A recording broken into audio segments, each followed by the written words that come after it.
Buenos días, hermanos. Buenos días también a los del Zoom, hermanos.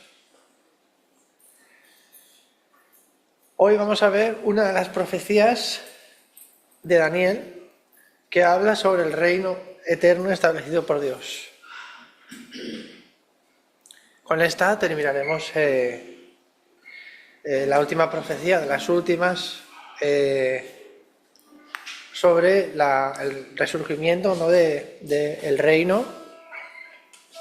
Después de hablar de los juicios y demás, ¿no?, empezamos a hablar de las profecías sobre el surgimiento del reino eterno de Dios, ¿no?, que sería el final, cómo acabaría todo.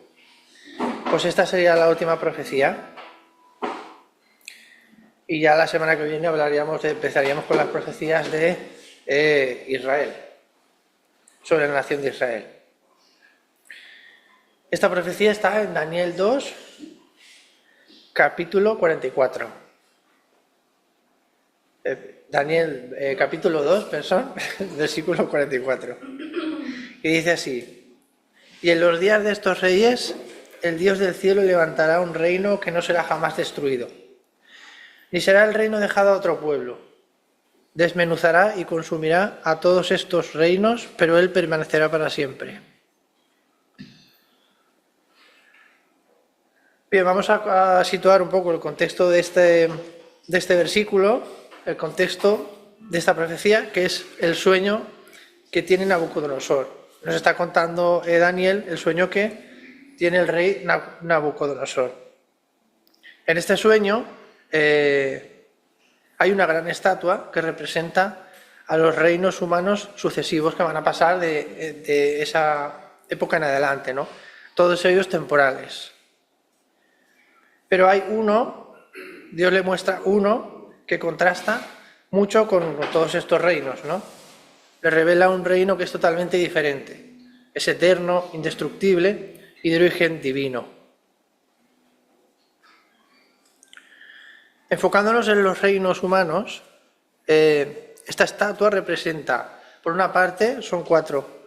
La cabeza de oro, que es Babilonia. Luego están el pecho y brazos de plata, que era el reino Medo-Persia. El vientre y muslos de bronce, que sería Grecia, correspondería a Grecia. Y luego las piernas de hierro y pies mezclados con barro, que serían Roma y los reinos derivados de este. Todos estos reinos, aunque son poderosos, terminan cayendo. La lección es clara, ¿no? El poder humano es pasajero. Este tipo de poder no perdura. Si nos vamos un poquito antes, en el mismo capítulo, en los versículos 34 y 35, Daniel nos habla de una piedra cortada, pero que no con mano humana. Y esta piedra golpea la estatua y la destruye completamente, ¿no? Esa estatua compuesta por esas naciones humanas. Esta piedra representa un reino, ese reino que no es de origen humano, ¿no? Ese reino que sí que va a ser eterno. Un reino que no reforma los sistemas que ya hay en el mundo, sino que los reemplaza, los cambia. En el versículo 44 del mismo capítulo, avanzando un poco más, se explica qué es esta piedra, que es el reino que Dios mismo establece, el reino de Dios. Daniel también nos enfatiza 4 verdades absolutas. La primera es que, como nos dice, el Dios del cielo levantará, ¿no? O sea que Dios lo establece, quiere decir. También nos dice que nunca será destruido, será eterno. También dice que no será entregado a otro pueblo, es decir, como en el versículo dice, no habrá sucesión ni caída. Y que permanecerá para siempre, de nuevo será eterno. Este reino no depende de ejércitos, de economía ni política, porque no funciona como los reinos de los que conocemos, de origen humano. Y es el mismo reino que se nos anuncia en Isaías, o sea que el mismo reino que los profetas Isaías y el propio Daniel anteriormente, después, en 7, 13, 14, y también en el libro de Apocalipsis, ¿no? El mismo reino en el que se nos dice que el rey de este reino eterno es Jesucristo. Amén. La historia humana, como vemos como hemos visto, ¿no? A lo largo de todo lo que hemos estudiado, desde que empezó, desde el principio, ¿no? del tiempo del humano, suele ser una sucesión de imperios. Se levantan y caen, se levantan y caen. Siempre es lo mismo al final. Pero Daniel, sin embargo, nos recuerda que Dios ya decidió el final. Los reinos humanos pasarán, siempre terminan cayendo, pero el reino de Dios permanecerá para siempre. Muchos hoy en día, incluso antes también, ponen su esperanza en gobiernos, ideologías o sistemas humanos. Hoy, al menos yo lo veo más que nunca, no sé si es por internet, pero se ve muchísimo las ideologías, que hay mucha gente que es afín a todo eso, ¿no? Pero Daniel muestra que todo ello es frágil. Todo ese tipo de sistemas son frágiles. Como dice, hierro mezclado con barro. Pero solo el reino de Dios es firme. Esa piedra que vemos en ese sueño de Nabucodonosor no fue tallada por manos humanas. Esto nos está enseñando que el reino de Dios no se construye con esfuerzo humano, sino que se recibe por fe y obediencia al Rey, a Jesucristo. El propio Jesucristo dijo en Juan 18:36, mi reino no es de este mundo. Ahí nos aclara que no es el esfuerzo humano el que construye este reino de Dios o aporta para que se construya, sino que se recibe. Ese reino eterno ya fue inaugurado con la venida de Cristo. Y cuando vuelva de nuevo, cuando sea su venida, será manifestado a su máxima plenitud. Pero la pregunta no es si ese reino vendrá, porque ese reino ya vino, sino si tú estás dentro de él. Como en Mateo 6:33 nos dice, buscad primeramente el reino de Dios.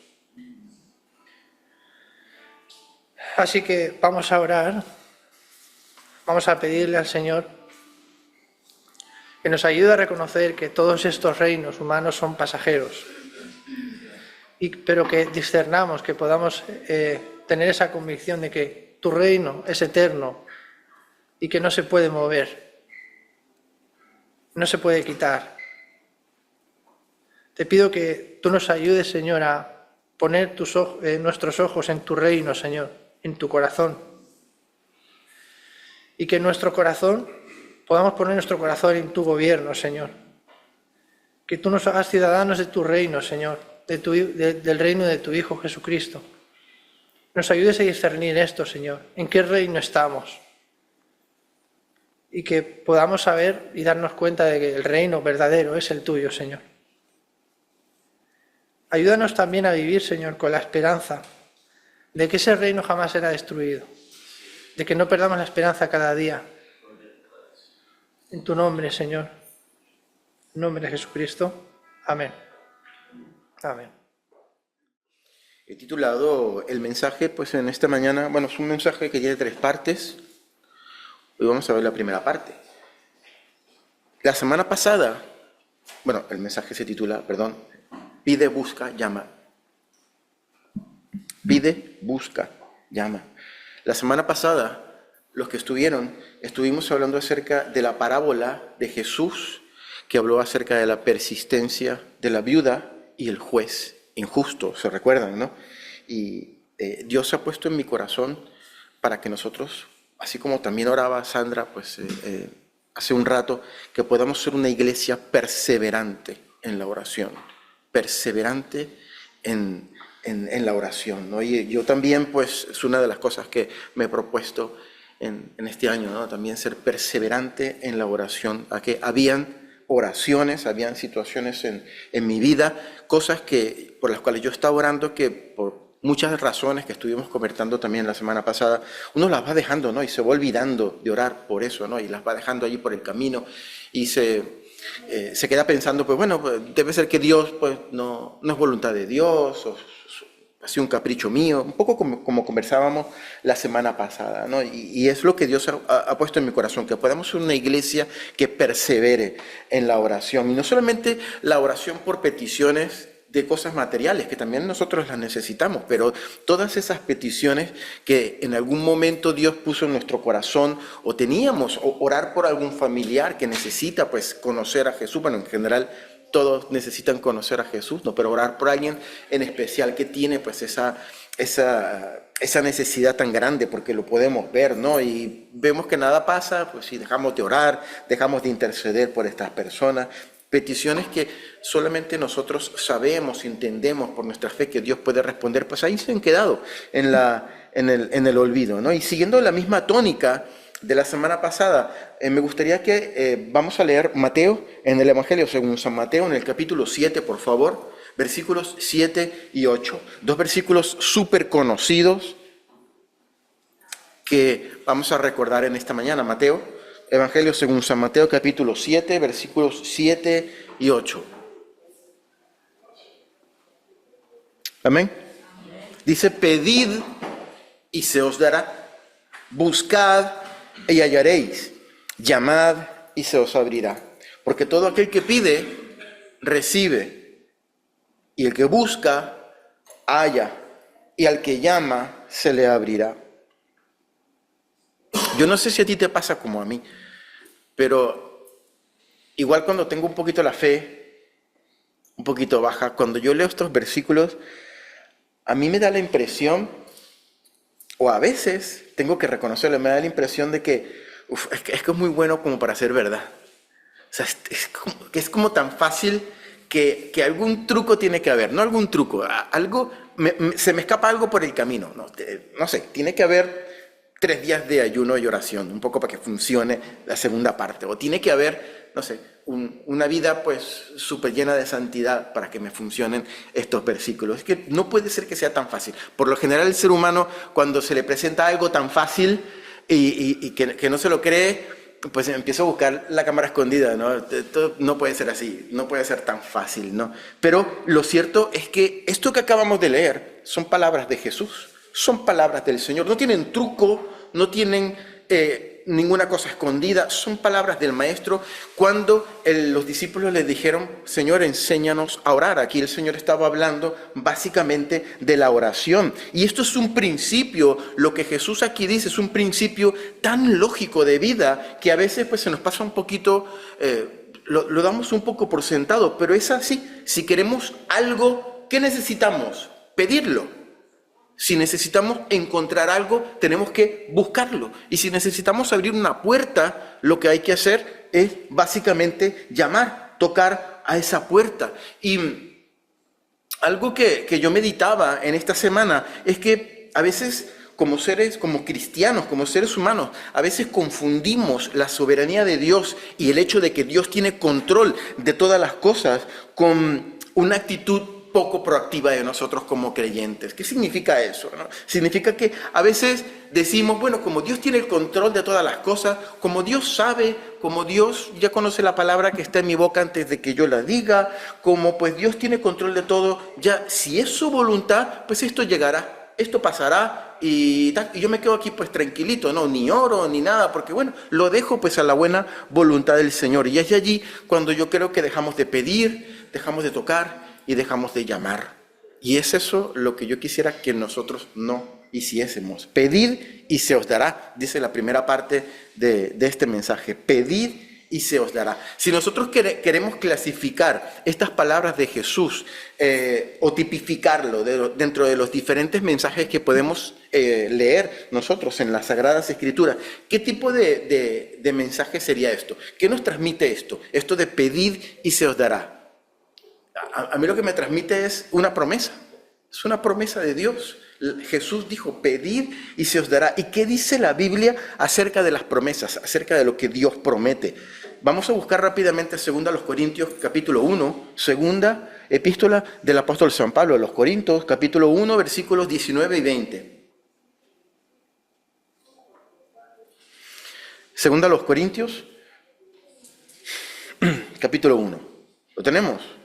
Segunda a los Corintios 1, versículo 19 dice, porque el Hijo de Dios, Jesucristo, que entre vosotros ha sido predicado por nosotros, por mí, Silvano y Timoteo, no ha sido sí y no, más bien ha sido sí en él. Me veo en la obligación de explicar un poquito lo que está diciendo el apóstol Pablo aquí. Aquí dice que él, junto con Silvano, probablemente alguna otra versión diga Silas, que es el mismo Silvano. Silvano es en griego, el nombre de Silas en griego. Timoteo y él han predicado a los corintios, a los habitantes de Corinto, a Jesucristo. Y dice la palabra que este Jesús que ha sido predicado por ellos no ha sido sí y no. Es decir, no es como que no es que primero dice sí, sus promesas primero dicen sí y después dicen no. No es que está así como en, bueno, sí pero no. O sea, no está dentro de la duda, no está dentro de la incertidumbre, no. Dice el versículo 20, porque todas las promesas de Dios son en Él, en Jesús, sí. Y en Él, amén, por medio de nosotros. Es decir, la predicación que hemos predicado, para gloria de Dios. Entonces podemos estar seguros que todas las promesas del Señor son en Él sí y en Él amén. El Señor cumple lo que promete. El Señor no dice una cosa y bueno, sí, pero después dice otra. No, nosotros tenemos un Dios y esto es uno de los atributos que nosotros sabemos que Dios no cambia en esto. Él cuando dice que sí, es que sí. Y cuando dice que no, pues también dice que no. Pero no es que no y después sí, y no después sí. Y dice no. Cuando mis hijas me piden algo y yo le digo que no, ellos siguen insistiendo porque por alguna razón piensan que igual yo voy a decir que sí. Y si ellas siguen insistiendo es porque probablemente en algún punto de mi vida yo dije que no, vaya, vale, sí. Y al final terminé diciendo que sí. Pero Dios cuando dice que sí es sí y cuando dice que no es no. Y la palabra dice que Jesús dice, pedid y se os dará.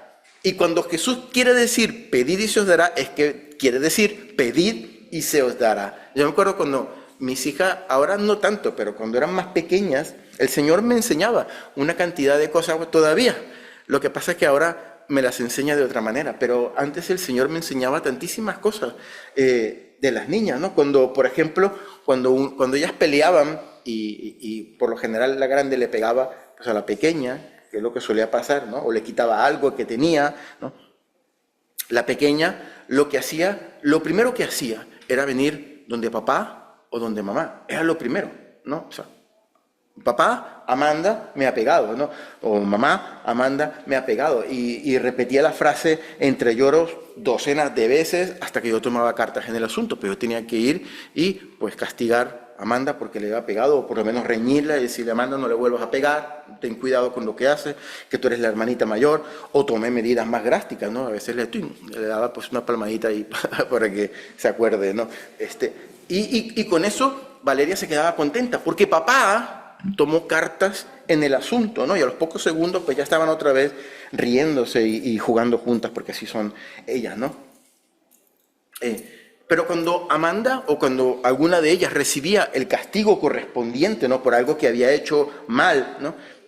Lo que hacía la hermana menor era recurrir a la persona que sabía que podía hacer justicia, que podía disciplinar, porque ella ya había pasado por eso antes. Pues entonces cuando había un problema, ella iba a papá, porque papá sabía que papá iba a tomar cartas en el asunto, ¿no? Ella confiaba en mi criterio, o confía, quiero creer que todavía confía en mi criterio como padre, ¿no? Para que se hiciese justicia, ¿no? Ella va a su padre y después sigue con su vida, porque así funciona. Ella iba, papá, Amanda me hizo esto y aquello. Y seguía con su vida porque tenía esa fe, ese criterio de que yo iba a tomar cartas en el asunto, ¿no? ¿Cuántas veces nosotros como creyentes hacemos exactamente lo contrario, ¿no? Tal vez sufrimos un desaire con algún hermano, porque suele suceder. A veces tenemos alguna situación con un hermano dentro de la iglesia o con una persona a la cual queremos mucho, ¿no?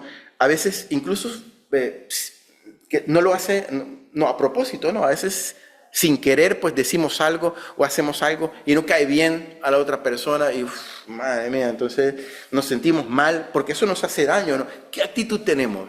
A veces tenemos la actitud de no sé, dejamos de hablar al hermano, o tal vez pues no lo saludamos, o hasta toda su familia, a veces, incluso pues los más rencorosos dejan de venir a la iglesia, ¿no? O sea, no voy para esa iglesia de hipócritas, ¿no? Porque se portan así, ¿no? Pero tenemos que ser como niños y acordarnos un poquito de Valeria, ¿no? Es ir a donde está la persona que puede hacer justicia. Señor, Padre Santo, mira lo que me ha pasado.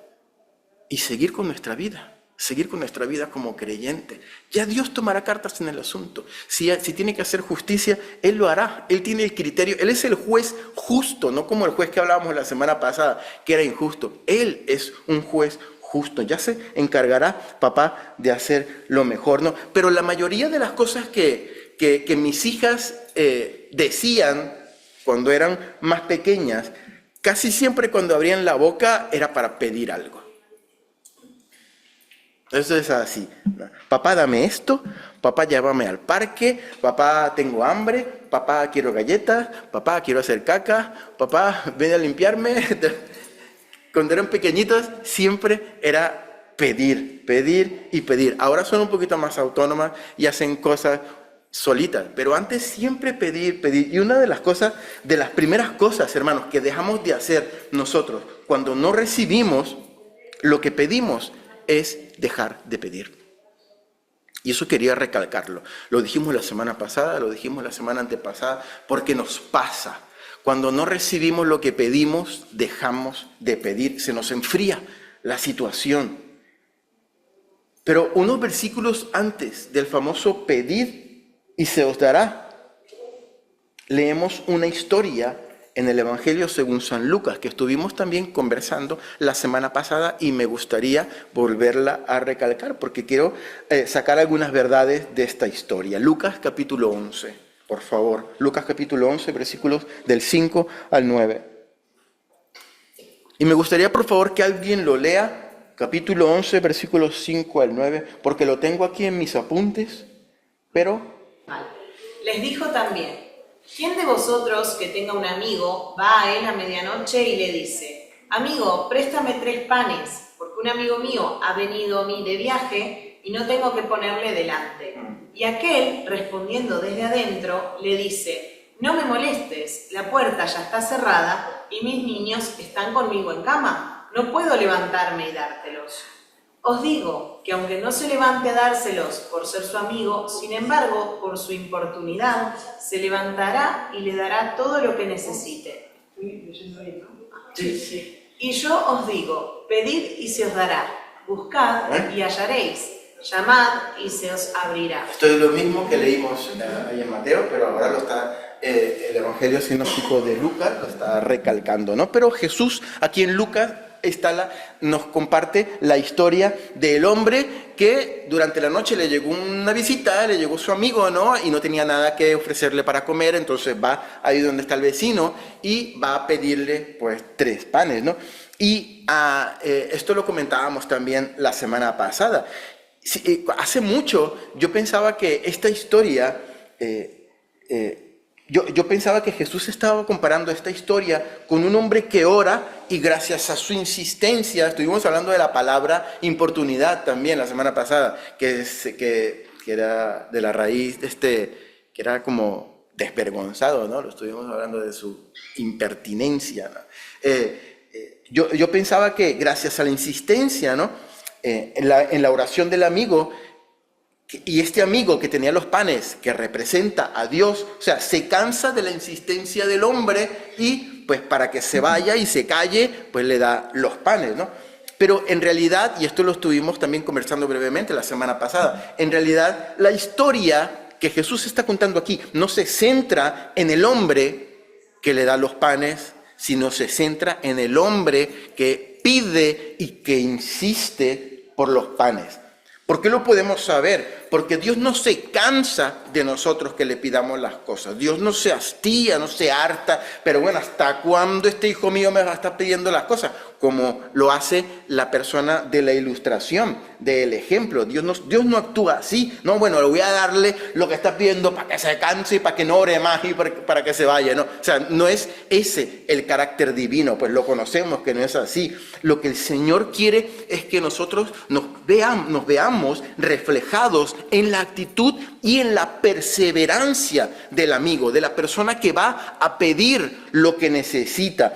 Y en este caso, pues hay unos puntos que me gustaría resaltar. El primero, que también lo estuvimos tocando brevemente la semana pasada, es que el amigo sabía a quién tenía que acudir para que le diera los panes, ¿no?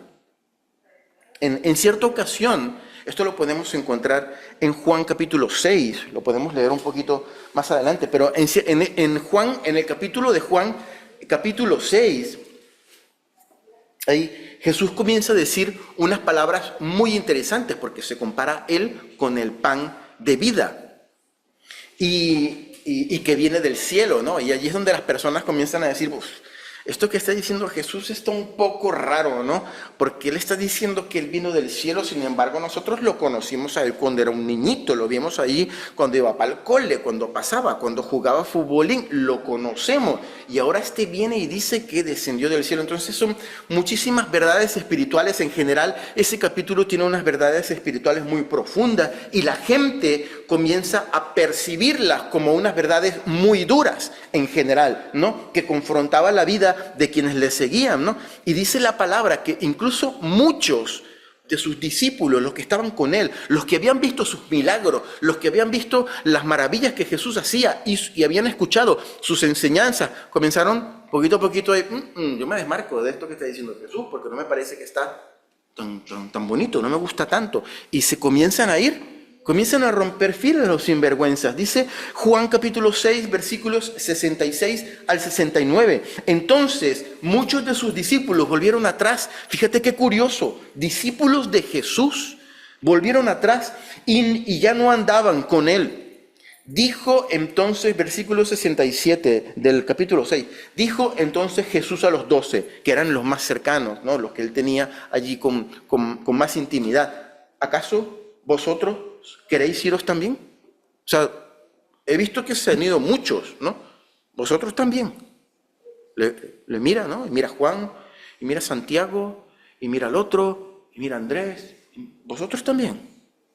Y a Jacobo, el hermano de Juan. Y Simón Pedro le responde, Señor, ¿a quién iremos? Tú tienes palabra de vida eterna. Y nosotros hemos creído y conocemos que tú eres el Cristo, el Hijo del Dios viviente. En otras palabras, Pedro dijo, Señor, nosotros sabemos que tú eres el Mesías. Si nos vamos de tu lado, ¿a quién vamos a acudir para poder llegar al Padre, para poder tener salvación, para poder tener vida, para poder tener perdón de nuestros pecados? Si queremos vida eterna, tú eres el único a quien podemos recurrir, porque tú eres nuestra salvación, porque la salvación proviene de ti. Hermanos, el principal regalo que Dios nos da es precisamente eso, su salvación, la vida eterna, ¿no? Y como el hombre de la ilustración sabía a quién tenía que recurrir para que le diese los 3 panes, así el Señor nos deja este ejemplo para que nosotros sepamos a quién tenemos que recurrir para el perdón de nuestros pecados. Es a Él. Él es el único, ¿no? Tienes necesidad de algo. Tengo yo necesidad de algo. Lo estás pidiendo. Es que a veces, no sé, perdonadme, hermanos, que lo repita tanto y que lo recalque tanto, pero el Señor nos está diciendo, ¿tienes necesidad de algo? Pues pídelo. Pídelo, pídelo. Amén. Hola, hermana, ¿qué tal? ¿Cómo está? Adelante, adelante. ¿Tienes necesidad de algo? Pídelo, pídelo. Se lo estás pidiendo a la persona adecuada. El de los panes sabía a quién tenía que recurrir. ¿Por qué sabía que tenía que recurrir a él? Porque sabía que tenía panes. sabía que se los podía dar. Él era la persona justa a quien tenía que recurrir. Ese es el punto 1.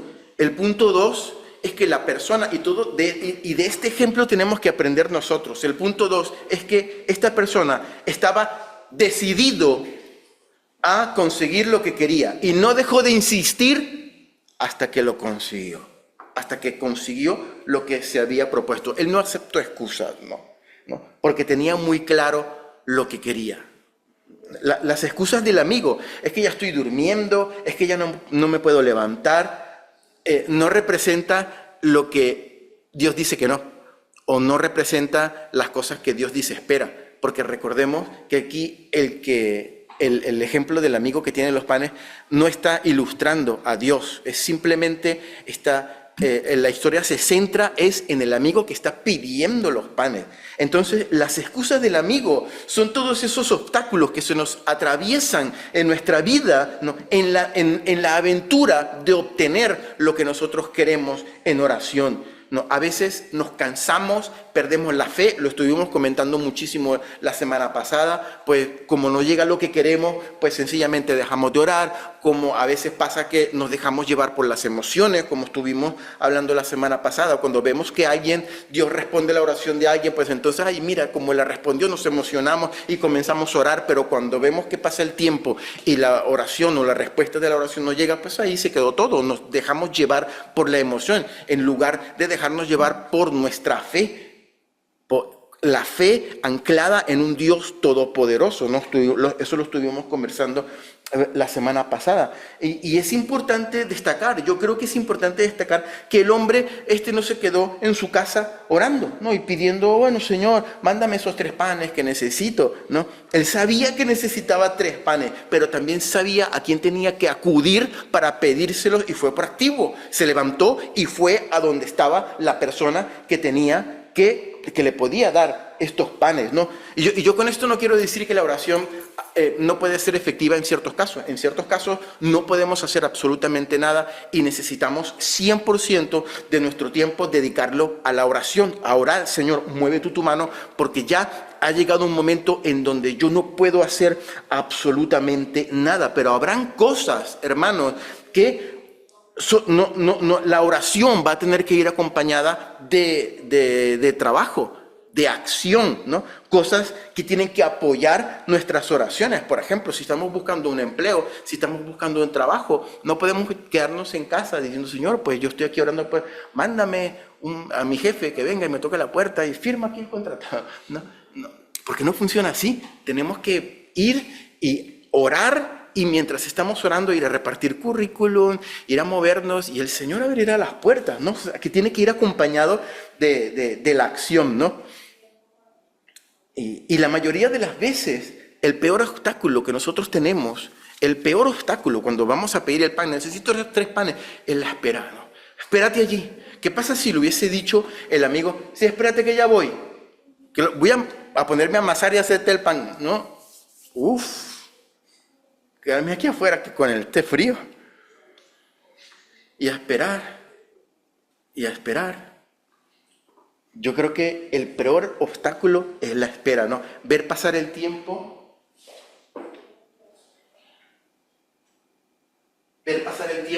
y que nada ocurra, que no obtenemos lo que esperamos. Entonces, la primera pregunta es, ¿para qué voy a seguir pidiendo? Y si esto no llega, ¿no?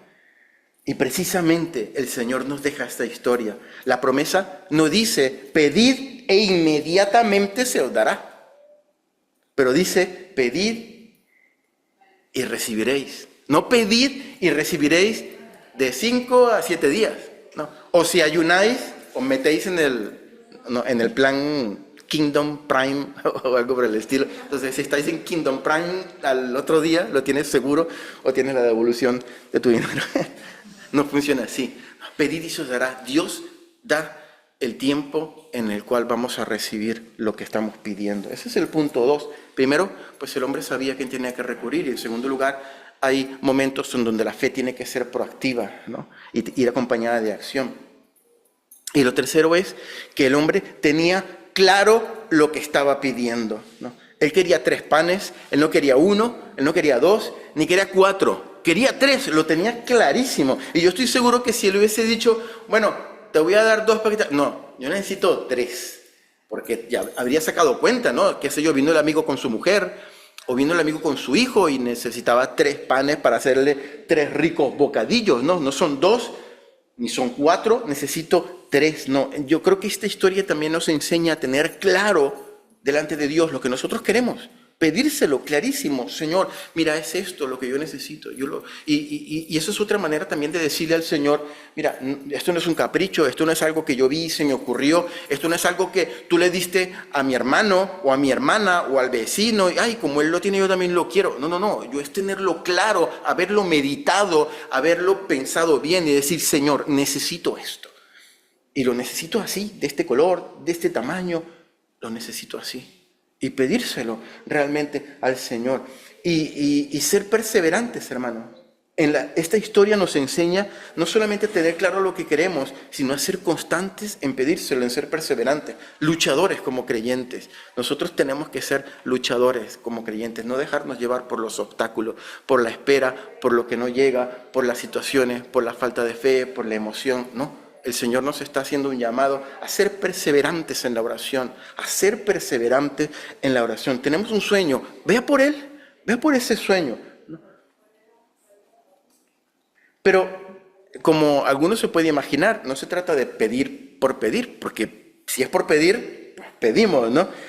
Y tenemos que tener claro que Dios no es el genio de la lámpara maravillosa también podemos caer en el otro extremo, ¿no? Pues se frota y se piden los deseos y sale. ¿No? Dios no está a nuestra disposición para servirnos y para darnos todo lo que nosotros queremos, ¿no?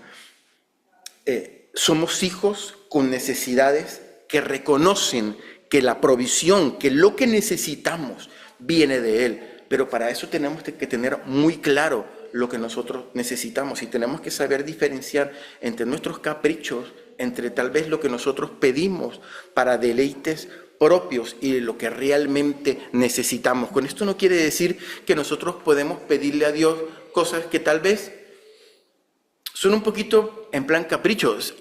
Os cuento un testimonio.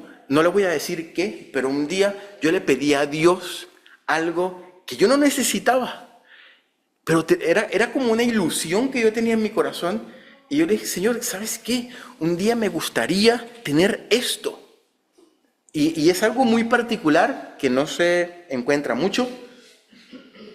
Y lo oré muchas veces, la verdad. Y Dios me respondió y me lo regaló, me lo dio. Y ahí lo tengo en la casa. Algún día os lo muestro. Pero es algo que realmente no necesitaba, pero Dios me lo dio como un regalo. Y fue hermoso y fue bonito, porque yo sentí que Dios me dijo, mira, este regalo te lo doy a ti. Entonces, igual, pues mañana no lo vas a necesitar y se lo das a alguien más, pero es un regalo que yo te doy.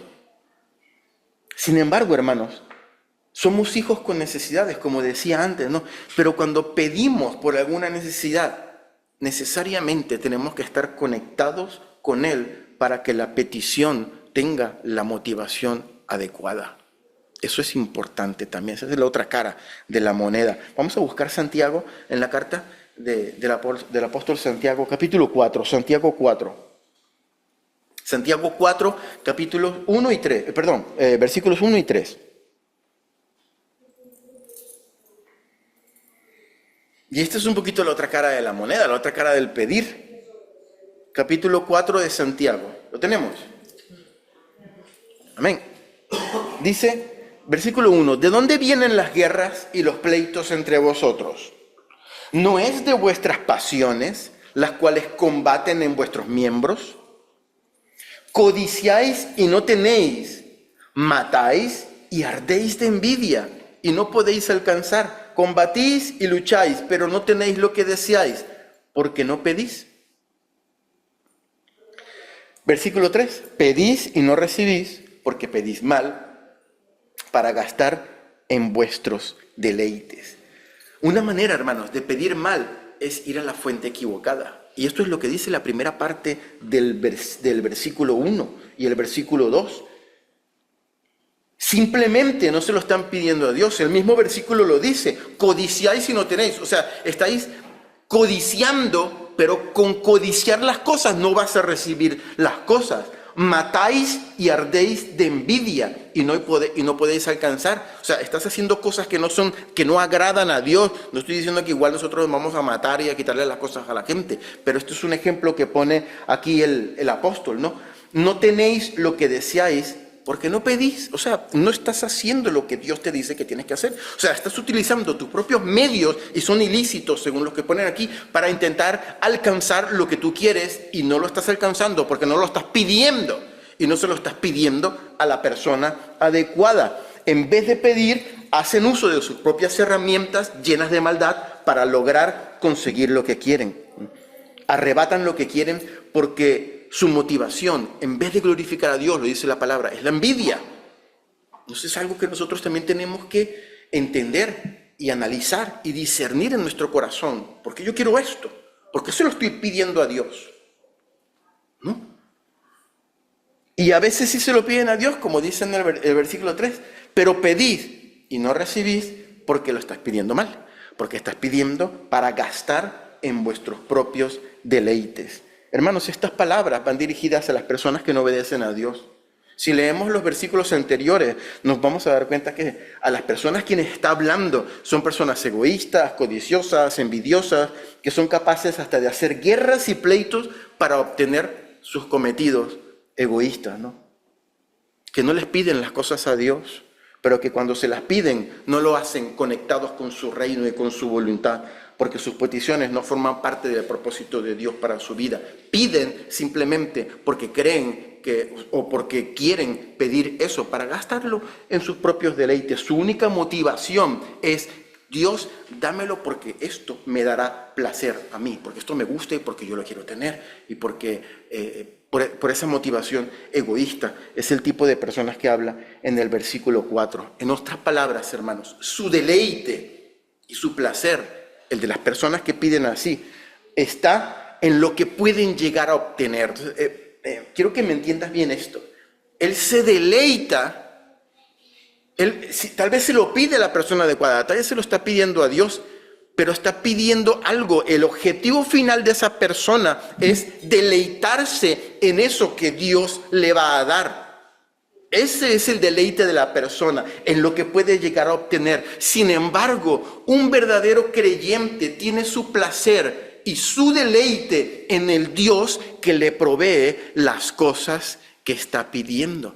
Su placer y su deleite no está en lo que obtiene de Dios. Su placer y su deleite está en Dios, que le puede llegar a dar las cosas que está pidiendo. Con esto termino. Salmos 37, del 4 al 5. Versículo súper conocido. Salmo 37, del 4 al 5. Deleítate a sí mismo en Jehová. No deleítate a sí mismo en las cosas que Jehová te puede dar. Deleítate a sí mismo en Jehová y Él te concederá las peticiones de tu corazón. Cuando nuestro deleite está en el Señor, que nos da las cosas, Él nos concede las peticiones que hay en nuestro corazón. Encomienda a Jehová tu camino y confía en Él y Él hará. Encomienda a Jehová tu camino y confía en Él y Él hará. Aleluya, lo repetimos otra vez. Encomienda al Señor tu camino, confía en Él y Él hará. Aleluya. Gracias, Señor, te damos por tu palabra maravillosa, preciosa, Padre Celestial. Gracias porque dice tu palabra, hay una promesa, Señor. Hay una promesa para nosotros. Pedid y se os dará, Señor. Padre Santo, gracias. Nosotros queremos internalizar esa promesa que tú nos has dado, esa promesa que tú nos dices que si necesitamos algo lo tenemos que pedir y tenemos que ser persistentes, tenemos que ir a la fuente correcta, que eres tú, Señor, no con nuestros medios, no con otras fuentes, no con sucedáneos, no tal vez, Señor, mi Dios, con cosas que te puedan reemplazar a ti, Señor, que eres la fuente, y esperar en el tiempo correcto, Señor, la respuesta tuya, pero también aprender a pedir, Señor, mi Dios, para deleitarnos en el Dios de nuestra salvación, no pedir para deleitarnos en las cosas que el Dios de nuestra salvación nos puede dar, sino deleitarnos en el Dios de nuestra salvación que nos puede dar cosas para nosotros, Señor. Gracias, Dios maravilloso, te damos por tu palabra. Ayúdanos, Señor. Ayúdanos, maravilloso Dios y maravilloso Rey, a buscar primeramente tu rostro, como dice aquí el Salmo, a deleitarnos en ti, Señor. A deleitarnos en tu presencia, como oraba Sandra por esta mañana, Señor. A tener ese tiempo contigo donde sea nosotros, donde no sea una obligación, el compromiso de que, bueno, como soy cristiano, tengo que pasar aquí este tiempo aquí porque es lo que toca, porque es el protocolo. No, Señor, que sea un deleite, que nos despertemos por la mañana y quiero estar allí en la presencia de mi Señor, quiero deleitarme en ti, Señor, porque para mí es un placer, es más precioso que seguir durmiendo, más precioso que tal vez levantarme a desayunar mientras veo la noticia o mientras hago lo que normalmente hago por la mañana, porque es un deleite poder estar en tu presencia, porque es un deleite poder deleitarnos, Señor, en ti, Señor. Y ya tú concederás, Señor, cuando estamos en esa conexión contigo, las peticiones de nuestro corazón, que no serán...